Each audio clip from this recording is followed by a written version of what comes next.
Eagles beat the Commanders 29-18. They win the NFC East for the first time back-to-back since 2004. I'm so proud of this team. It was not the prettiest win at times, but what I saw in the second half really, really impressed me. I liked what I saw, and I think they can build off of it.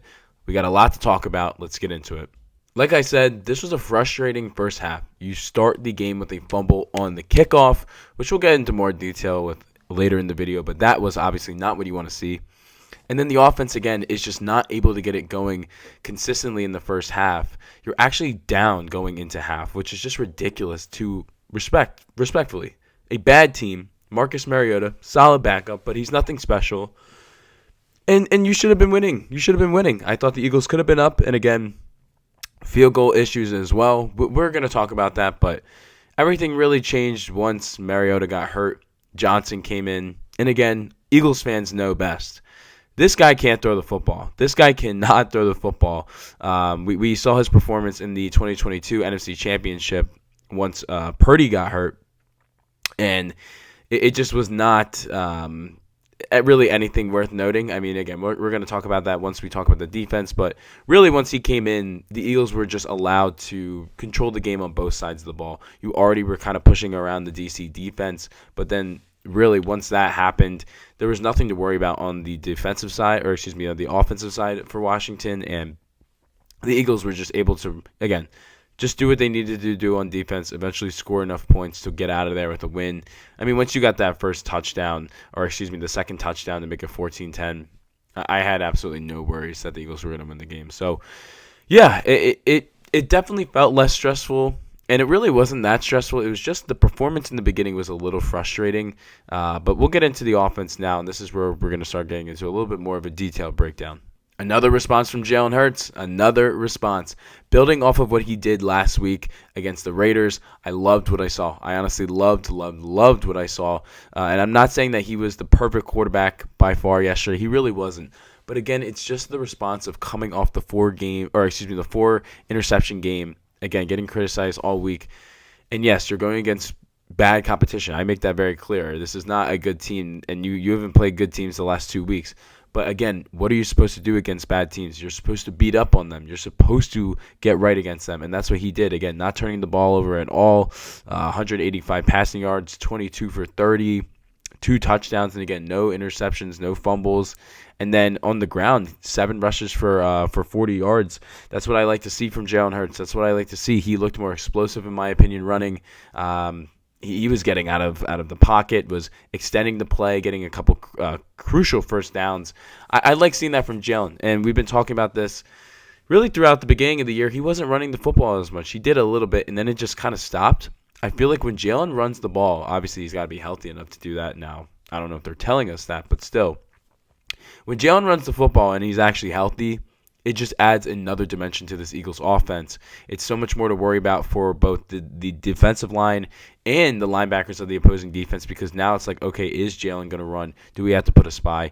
Oh, is this a read option here to Barkley? Is it to him? There's so much more to worry about. So it just adds another dimension to this offense, and I just love seeing that from Jalen Hurts, again, putting his body on the line, sliding early, being smart about it, of course, but also passing the football at a high efficiency. I love the throw to Devontae Smith. Not saying it was anything crazy, but still, it was a good throw. Great route by Smitty as well. He scores there. And then I thought Jalen Hurts' best play of the day was the throw to Dallas Goedert. He steps up in the pocket and throws and I'm not going to lie, that was an ugly throw. It looked like a duck. It looked like an absolute duck, but it somehow is placed perfectly for Dallas Goedert. It's caught for a touchdown. So I'm not even going to hate on the throw because it was still a touchdown. It was still perfect placement. The throw just aesthetically was not the greatest, but it still was. It was phenomenal. So I love, again, what I saw from Jalen Hurts is just continuing to build off of what he did last week and just kind of continuing to get that momentum going. Okay, hey, we can have bad games. They happen here and there, but one thing about Jalen Hurts is he always responds, and I so far have loved the response out of him.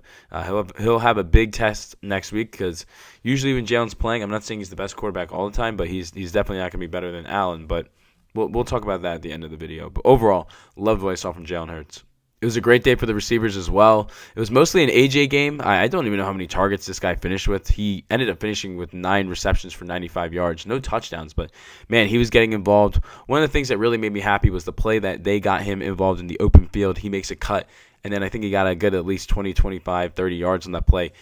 AJ Brown is best when you get him the ball either deep or in the open field where he can then use his skills, his yak ability to then go upfield. That's just what he does. Devontae Smith finishes with 6 receptions for 42 yards and a touchdown, just doing what he does as well. And again, not the craziest game for Dallas Goedert. I was expecting more out of Goedert. I have not looked at the film, so I don't know if they were just taking him away or Jalen wasn't looking his way. I don't know, but he eventually did get going a little bit in the second half. 3 receptions for 32 yards and a touchdown. I will take it. Again, getting the ball spread around, I'm never going to complain about that. So really, really liked what I saw from the receiving talent for the Eagles yesterday. Absolutely loved every single thing I saw out of the run game yesterday. That was classic Eagles football. Saquon Barkley running mad. Oh my gosh, 21 rushes for 132 yards, a touchdown. I mean, some of his best plays of the day. Let's think about it. It was that that touchdown was just beautiful. Using his strength to be as physical as he is. He's not going down. He goes in. I'm not going to lie. That's the most amped up I've been maybe this year for an Eagles touchdown. That one had me amped up. I just love the fight. I love the competitiveness. I don't even know if I'm saying that right now. The competitiveness of Saquon Barkley. The guy is just a competitor. He just fights. And you could see it there. He wanted that one bad. He also had the really, really long play. It wasn't a touchdown, but I mean, that was a great run by him. Again, just great vision. And honestly, watching this game, it really, really reminded me of his game last year at MetLife. I was actually at that game, so maybe that's why it sticks out more to me. But, in that game, he had a long run. He had, if I remember correctly, a touchdown versus the Giants as well. Like, it just felt like that type of game. He was taking over, and again, he was running hungry. I love seeing that out of him. Anyone saying that this guy lost a step, he did not lose a step. The offensive line wasn't blocking better, or wasn't blocking as good in the beginning of the season. Saquon Barkley did not lose a step. So he also got over 1,000 yards yesterday. Love to see that for him. And I just love the way that the Eagles' offensive line was blocking. I mean, you're doing a great job finally. And again, I know you're playing Washington, not a great defense, but you have to do this against these type of teams. And I almost think this goes for the entire Eagles' offense, not even just the run blocking. When you get these kind of positive reps, even if they're against bad teams, and you start, kind of almost seeing like basketball. You're seeing the shot go through the net. I think it almost tricks your brain into thinking like, okay, we can do this. We're not struggling as much. And I just thought that we've been seeing that from the offense overall. Back to the run game. Tanks Bigsby, 7 rushes for 40 yards as well. He had the nice 16-yarder for the touchdown. I'm glad he got a touchdown. I've been saying this since we got him, and he really was starting to get a couple touches. They need to give this guy a minimum of 5 to 6 touches a game. He's a nice change of pace from Barkley. He has some explosiveness to him. I just think he adds another wrinkle to this offense, and the guy obviously is a dog. Get him involved in the run game. I'm not saying to take away touches from Saquon Barkley, but it just adds another element. And I don't know. I just like what I'm seeing from Bigsby. I'm glad he got the touchdown. Super happy about that. And, yeah, just really, really impressed with how the Eagles finished offensively. I really, really liked what I saw from them down the stretch. My only negative for the offense is, what was the idea, again, in the first half? It's just coming out in shotgun so much, not running the football, not getting under center, trying to do all these hard counts when you're doing a 5-wide shotgun set. Why? There's no, like you're not tricking anyone. Also, the Eagles can't run the tush push now. That's slightly concerning. I'm not even going to say slightly concerning. That is concerning. That is. But it didn't really matter yesterday. But that's something to note. They are not running this play at a high level. There was, again, some things I want to tweak a little bit in the first half. But the second half response is what I need to see. You run clock. You get the run game going. You're not turning the football over. There's really nothing else I could have asked for in that second half. Now onto the Eagles defense. It was already going to be, I think, not the worst day because you were going against Mariota. But man, once Mariota got out, like I said, Johnson, he can't throw. He cannot throw the football at the NFL level. Honestly, respected him for being in the league for 18 years. He's a bag chaser, but that man, he just can't throw the football at the NFL level. Eagles defense did what I expected them to do. I maybe expected them to get a little bit more pressure, but still, they got 2 sacks. Brandon Graham had a sack. Again, Unk is just making plays. Unk is making plays. Byron Young, he gets a sack as well. So 2 sacks for the Eagles yesterday. DeJean gets a great interception. This guy's playing phenomenal football. I think he's borderline all-pro. I don't know. I know they don't do awards for slot corners, but he really deserves it, in my opinion. He's just been phenomenal. And I thought the Eagles' defense, again, Jordan Davis doing a really good job. That one play he had where he just absolutely destroyed Chris Rodriguez. He's just stepping up in such a big way with Jalen Carter out. Loving what I'm seeing from him. And just overall, when you look at these statistics, only 130 passing yards allowed all day from the Commies, 90 yards on the ground for the Commies. It was a good day for the Eagles defense. There's really not much to say, again, when you're going against Johnson at the end of the game. But the Eagles defense did their job. They did their job. I hate that they got a garbage time touchdown on the backups. It really should have been 29-10. But regardless, real ones know if you were watching the game. That's just how it was. I love the way that this Eagles defense has looked really all year. Yes, they've had some blips, mostly the Chicago game. But, again, beating up on bad teams is what you're supposed to do. Very, very, very curious to see how they do next week. We'll talk about that again at the end of the video. But, wow. Really, really liking what I'm seeing from this defense. Now onto the negatives of the day, which is special teams. Again, Shipley fumbling to open the game. Bro, you can't be doing that when you're on special teams. You just can't. You can't. Eagles have not had the greatest special teams this year. I'm just going to be honest.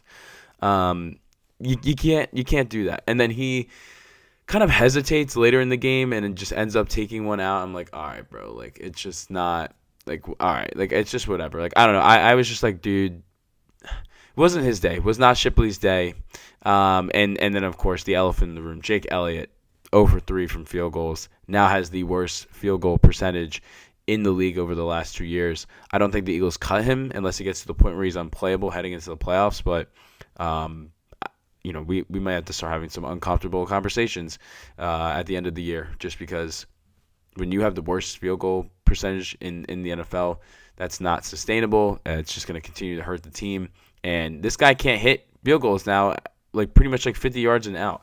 I mean, I see, again, guys hitting 64-yarders, 65-yarders, 63-yarders every other week.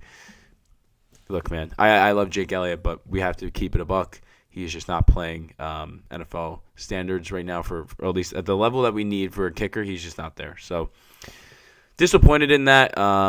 Hoping he gets it together for the playoffs because it's what he did last year. But, yeah, really, really disappointed with Elliott. Now looking at next week. Next week is the biggest test you have until the playoffs. I don't think the Eagles are even going to really start their starters in Week 18. What's the point? You've already clinched the division. But, wow, I mean, you're playing against Buffalo in Buffalo. I also got I saw on Twitter today. I didn't get anything myself, but I saw on Twitter, Jalen Carter and Lane Johnson have both been confirmed to be playing next week. So this is the ultimate test. You have the team as healthy as possible, other than Nakobe Dean being hurt, which I forgot to mention. He did get hurt, sadly. I thought it was a knee injury, but it's only hamstring. So, honestly, it's not the worst, actually. But other than him being down, you're going to have Carter back. You're going to have Lane Johnson back. The Eagles will be pretty much as healthy as they've been almost all year. And you're going against, in my opinion, an MVP, maybe a 1A, 1B type of guy. I mean, it really could go to Stafford, May, or Allen. Just depends on how you look at it. But you're going against him. But I like how the Eagles defense matches up against that offense. I'll take any of the Eagles corners on any of the receivers for the Bills. I like the Eagles run defense against I don't know if I necessarily love the run defense, but now with having Carter back, I think that helps the Eagles out because that's how you really shut down the Bills. But it's just going to be very interesting to see, can this defense keep them in the game? I think it will at least make Josh Allen a little uncomfortable. And then can the Eagles offense do what it needs to do versus, in my opinion, a not very great unit in Buffalo? I think the Eagles should be able to run the football. I think the Eagles should be able to air it out a little bit. I expect this to be a great game. And again, it's a great test going into the playoffs. Again, we'll see how it goes, but man, this is going to be one hell of a game. Eagles are probably finishing with the 3 seed. That's what I'm seeing most likely. So you're going to at least get one game at home. We'll see if there are no upsets. If there are no upsets in the playoffs in the first round, then you're only going to get one game at home. I'm hoping there's 1 or 2 just so we can again get another game at the link so I can go to that game. But regardless, we'll see how things go. And I just wanted to give credit to the team. Again, man, 5 straight years of making the playoffs. 5 straight years. You win the NFC East for the first time back-to-back, like I said, in 21 years. We are in the golden age of Eagles football. Guys, they lose in the wild card, and they weren't expected to do anything in 21. You go all the way to the Super Bowl in 22 and lose. Yes, you had the collapse of 23, but but you still make the playoffs. 24, you win the Super Bowl, and now you're back. I mean, this is just the best era of Eagles football I've ever seen in my life. And if you're not already grateful for it, just be grateful as a fan. We're not going to be seeing this for a long time, and we're just in the thick of it right now. This team isn't going anywhere, so I don't expect this run to be over. But for whatever reason, if it is after this year, just embrace it, man. This has been a great run for this team. I'm so proud of them. Again, it's fitting that the Eagles are the ones to break the NFC East curse because, in my opinion, they've been the most dominant team in this division the last 20 years. Other than the Giants winning 2 Super Bowls, which was just like, okay. Other than that, they haven't done anything. The Commies obviously haven't done anything other than going to the NFC Chip last year and getting belt to ass from us. And then, of course, the Cowboys are just chokers. So it was just fitting to see the Eagles win the division like that. Very proud of the team. Yes, they pissed me off this year, and I'm sure they're going to continue to piss me off. But if you can get this irrational confidence back, start seeing, again, a couple shots going where you can convert both offensively and defensively against these bad teams. And then if you can all put it together against Buffalo next week, I feel really, really good going into the playoffs because you get Jalen Carter back, you get Lane Johnson back, and you're going to get a bye week at week 18. Like, I feel good. I feel really good about this team. So very excited to see how this all plays out. Just one hell of a day for the Eagles. And yeah, just super, super proud of this performance. If you like this video, feel free to give it a like. If you like my type of content, feel free to subscribe. We're going to be continuing to break down the Eagles, the NFL, and the rest of the NFL playoffs once we get there. If you have any thoughts down below, drop them in the comments. I will be responding. My TikTok will be in the description down below, and I will see you guys on the next one. Peace, guys.